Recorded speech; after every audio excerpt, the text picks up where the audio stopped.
এই পৃথিবীতে আমাদের সবচেয়ে আপনজন হলো মা বাবা। তাদের চেয়ে আপনজন আর কেউ নেই। আমাদের উচিত তাদের সাথে সুন্দর আচরণ করা, তাদের সাথে সুন্দর ব্যবহার করা।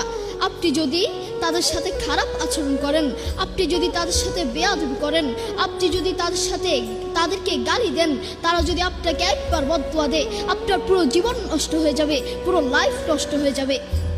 সূরা বনী ইসরাঈলের 23 নম্বর আয়াতে আল্লাহ সুবহানাহু ওয়া তাআলা বলেন, ফালা তাকুল লাহুমা উফফিন ওয়া লা তানহারহুমা।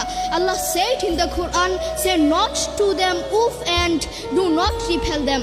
তোমরা তোমাদের মা বাবার সাথে উফ কথাটিও বলো না এবং তাদের সাথে খারাপ আচরণ করো না। বন্ধু তোমাকে বলছি যুবক ভাইরা মনোযোগ দিয়ে শুনবেন। আপনার মাকে যখন পাশের বাড়ি থেকে কোনো খাবার দেওয়া হয়, সেই মা আপনাকে ছাড়া খায় না। সেই মা বলে, এই খাবারটুকু যদি আমি খেয়ে ফেলি, এই খাবারটুকু যদি আমার পেটে চলে যায়, আমার আদরের সত্তরটা